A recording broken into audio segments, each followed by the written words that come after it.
दिल्ली के दंगल में आखिरी जोर लगाने के लिए प्रधानमंत्री नरेंद्र मोदी खुद मोर्चा संभाल लिया है। प्रधानमंत्री कगरदुमा में चुनावी सभा को संबोधित करते हुए सभा के दौरान मोदी ने कहा कि मैं गुजरात से दिल्ली आया हूं और आप लोगों की सेवा करने, यहां आराम से कुर्सी पर बैठने नहीं आया हूं। से ज्यादा सीटें भारतीय जनता पार्टी को दी थी। भाइयों बहनों, लेकिन सरकार बनाने में कुछ कम पड़ गई। भारतीय जनता पार्टी भी सौदेबाजी कर सकती थी, कुर्सी का खेल खेल सकती थी, लेकिन हमने वो रास्ता नहीं अपनाया। हमने कहा हम भले सबसे बड़ी पार्टी चुनकर के आए हैं, दिल्ली की जनता ने हमको सर्वाधिक प्यार दिया है, लेकिन हमें सरकार चलाने का हक नहीं दिया है। और इसलिए हमने नम्रतापूर्वक हाथ जोड़ करके दिल्ली की जनता की माफी मांगी थी। दिल्ली की जनता को बुरा लगा, उनको अपने आप पर बुरा लगा। अरे हम बीजेपी वालों के 5 सीट ज्यादा दे देते तो उनकी सरकार बन जाती। ये जो कमी रह गई उसकी कसक दिल्ली के दिल में रह गई। और जब लोकसभा का चुनाव आया तो ये दिल्ली की जनता ने उस कसक को ब्याज समेत समाप्त कर दिया और सातों दिल्ली में लोकसभा की सीटें दे दी और भारी बहुमत से दे दी। जिस प्रकार से दिल्ली की जनता ने विधानसभा के चुनाव में कमी रह गई थी, उस कमी को पूरा करने के लिए लोकसभा के चुनाव में ताकत दिखा दी। वही दिल्ली इस चुनाव में विधानसभा में 2/3 बहुमत के साथ भारतीय जनता पार्टी को स्थिर सरकार बनाने का अवसर देगी, ऐसा मुझे पूरा विश्वास है। दिल्ली को स्थिर सरकार चाहिए।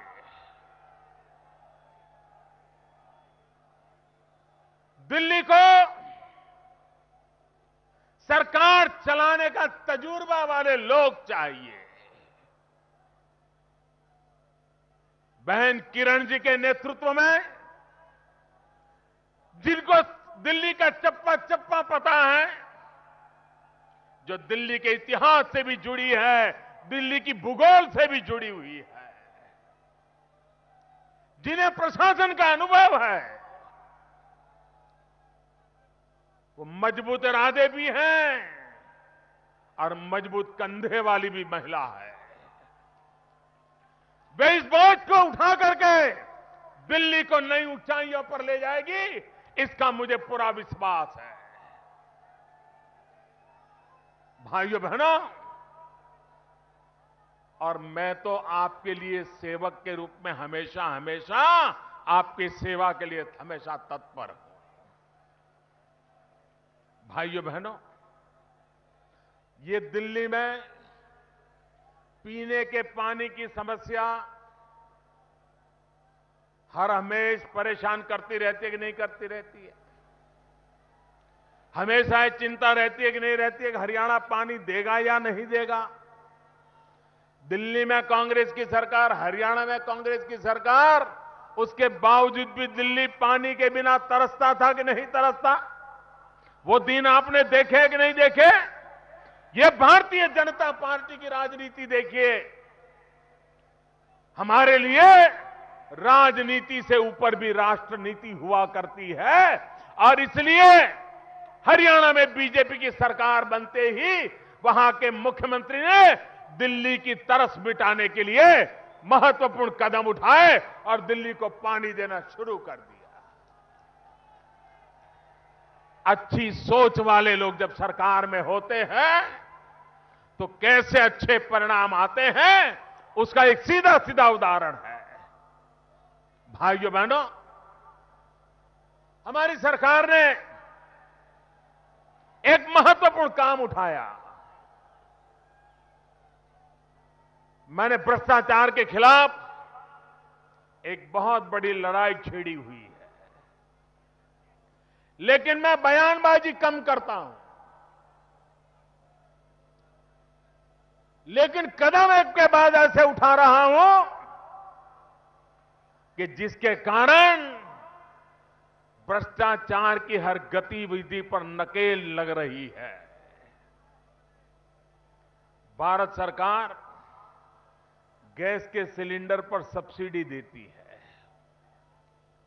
वो सब्सिडी किसको जाती है, बीच में कहां जाती है, मलाई कौन खाता है, ये सारे सवाल बार बार उठते रहे हैं।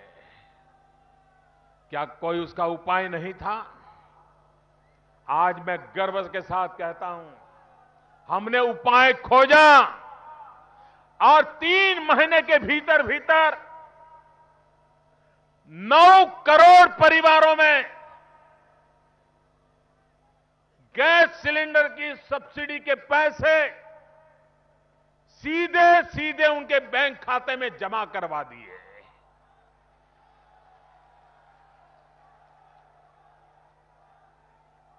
और इस महीने तक में करीब करीब 11 करोड़ परिवारों में हम पहुंच जाएंगे। यानी देश की आधी आबादी तक ये पारदर्शी व्यवस्था पहुंच जाएगी। और इसके कारण जो गैस सिलेंडर के झूठे सौदागर थे, झूठे बिल बनते थे, रुपये मार लिए जाते थे, हजारों करोड़ रुपयों की चोरी, उसको ताला लग गया। भाइयों बहनों, ताला लग गया।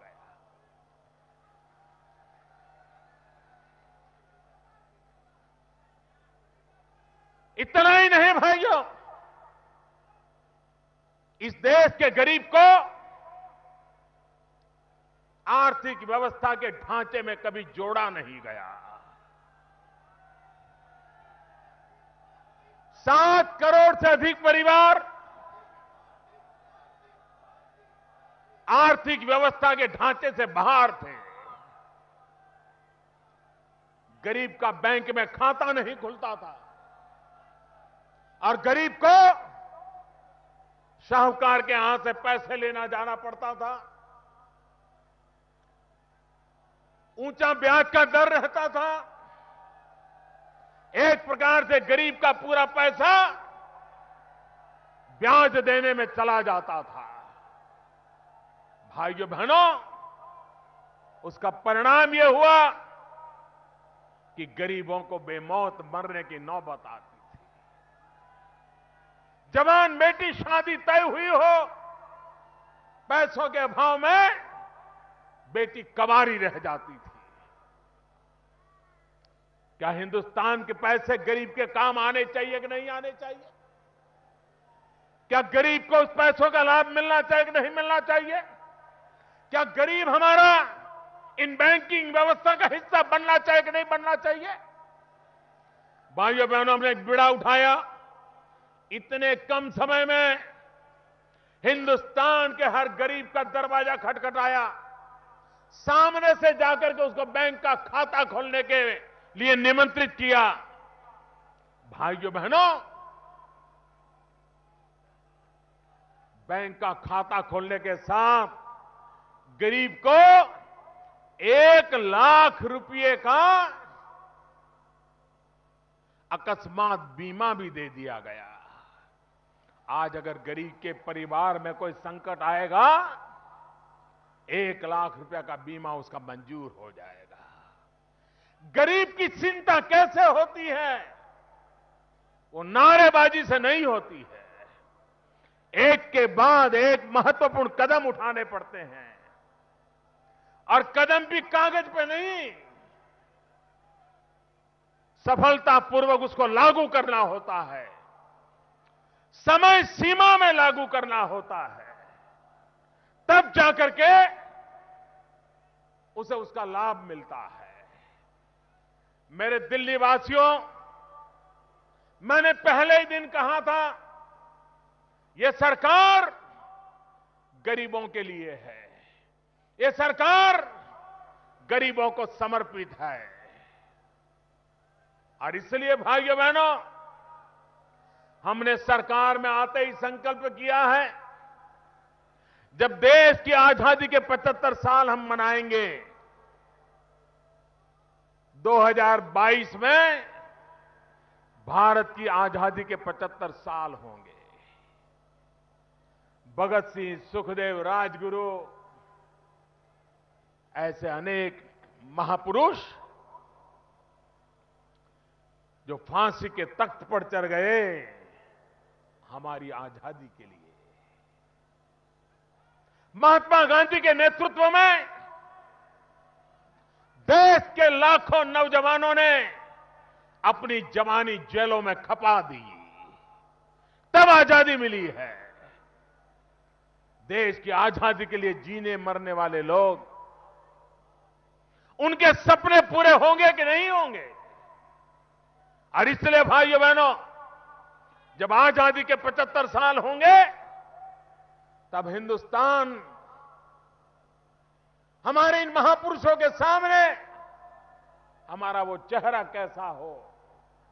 और इसलिए हमने संकल्प किया है कि जहां झोपड़ी है वहीं पर पक्का मकान बना करके उस झोपड़ी में रहने वाले को मकान दिया जाएगा।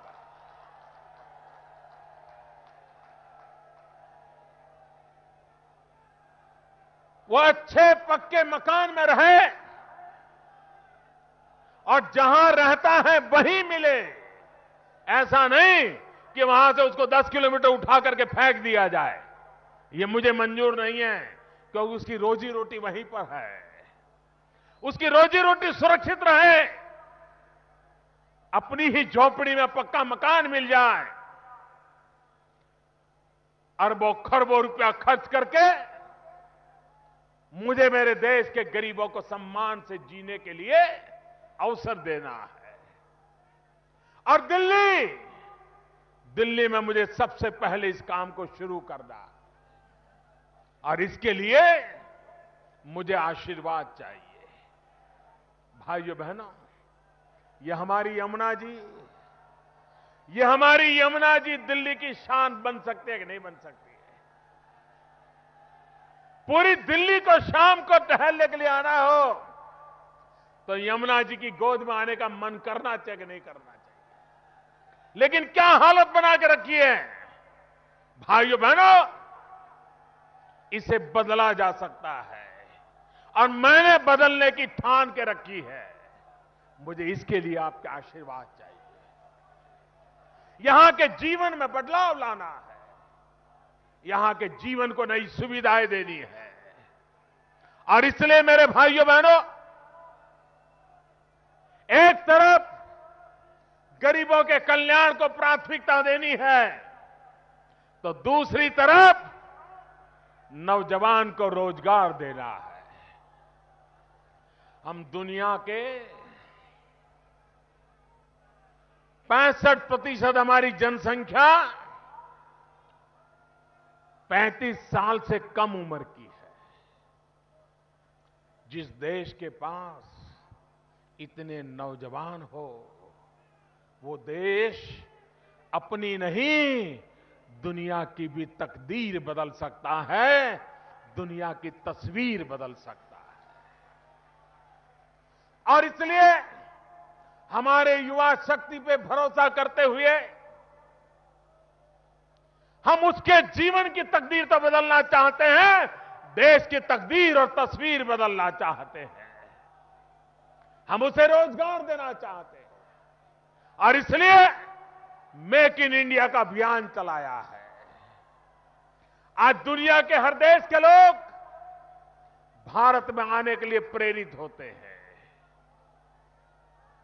विश्व के बड़े बड़े देश के मेहमान हिंदुस्तान आना पसंद करते हैं। मैं तो हैरान हूं, कुछ लोग विवाद खड़ा कर रहे थे ओबामा को लेकर के। जो हमारे आलोचक हैं, मैं उनको पूछना चाहता हूं, अगर ओबामा आए और 26 जनवरी के कार्यक्रम के सिवाय कुछ न हुआ होता, नमस्ते नमस्ते करके चले गए होते, तो ये विरोधी हमारे लोग हमारी चमड़ी उधेड़ देते कि नहीं उधेड़ देते? दिल्ली के चुनाव में दिन रात ओबामा के गीत गाते कि नहीं गाते? हमें बदनाम करने का कोई मौका छोड़ते क्या? अगर रत्ती भर भी विफलता रही होती, थोड़ी सी भी चूक रही होती, देश की आशा अपेक्षाओं से एक तसु भर भी कम रहा होता, तो हमारे विरोधियों ने हमारे बाल नोच लिए होते। और तब कोई नहीं पूछता कि दिल्ली चुनाव में आप ओबामा को लेकर के मोदी को गाली क्यों दे रहे हो, कोई नहीं बोलता। भाइयों बहनों, भारत आज विश्व के सामने एक ताकत बनकर के खड़ा हुआ है। आप मुझे बताइए भाइयों, आज दुनिया भर में हिंदुस्तान का जय जयकार हो रहा है कि नहीं हो रहा है? पूरी ताकत से बताइए, हो रहा है कि नहीं हो रहा है? दुनिया हिंदुस्तान का लोहा मानने लगी है कि नहीं मानने लगी है? विश्व भर में भारत का जय जयकार हो रहा है कि नहीं हो रहा है? भारत की गणना हो रही है कि नहीं हो रही है? विश्व भारत से दोस्ती बनाना चाहता है कि नहीं चाहता है? क्या कारण है? क्या कारण है? क्या कारण है मेरे भाइयों? मोदी कारण नहीं है मेरे भाइयों, मोदी कारण नहीं है। आज पूरी दुनिया भारत की तरफ देख रही है, उसका कारण यह है, उसका कारण मोदी नहीं, उसका कारण आप है, हिंदुस्तान की जनता। 30 साल के बाद आपने हिंदुस्तान में पूर्ण बहुमत वाली स्थिर सरकार बनाई है, और पूर्ण बहुमत वाली स्थिर सरकार बनाई है। इसके कारण दुनिया का कोई भी बड़ा महापुरुष, दुनिया का दिग्गज से दिग्गज नेता भी जब मोदी से हाथ मिलाता है ना, मोदी की आंखों में आंखें जब मिलाता है, तो उसे मोदी नहीं दिखता है, उसे 125 करोड़ हिंदुस्तानी दिखते हैं। ये 125 करोड़ हिंदुस्तानियों की ताकत है कि जिन्होंने पूर्ण बहुमत वाली स्थिर सरकार बनाई, और इसके कारण पूरा विश्व भी भारत का लोहा मानने लगा है। मेरे भाइयों बहनों, 1 साल के बुरे दिन गए, 1 साल के बुरे दिन आपने देख लिए। दिल्ली में कुछ लोगों ने 1 साल बर्बाद करने का पाप किया है। इसलिए मेरे भाइयों बहनों, जिस प्रकार से विश्व में हिंदुस्तान का डंका बज रहा है, हिंदुस्तान में दिल्ली का डंका बजाना है, तो दिल्ली में पूर्ण बहुमत वाली स्थिर सरकार चाहिए। पूर्ण बहुमत वाली स्थिर सरकार चाहिए। किरण बेदी के नेतृत्व में भारतीय जनता पार्टी की सरकार चाहिए। मैं आपको विश्वास दिलाता हूं, दिल्ली ने कभी सोचा नहीं होगा, देखने का तो सवाल ही नहीं है, वैसी ईमानदार सरकार दिल्ली को मिलेगी। ये मैं आपको विश्वास दिलाने आया। भाइयों बहनों, मतदान अवश्य करें। लोकतंत्र में मतदान हमारा दायित्व होता है, हमारी जिम्मेवारी होती है। पूर्ण बहुमत वाली सरकार चुनने के लिए मतदान करिए। भारतीय जनता पार्टी की सरकार चुनिए। कमल के निशान पर बटन दबा करके भारतीय जनता पार्टी को विजयी बनाइए। आप सबको बहुत बहुत धन्यवाद और दिल्ली के भारतीय जनता पार्टी के सभी लोगों को बहुत बहुत शुभकामनाएं। बहुत बहुत धन्यवाद।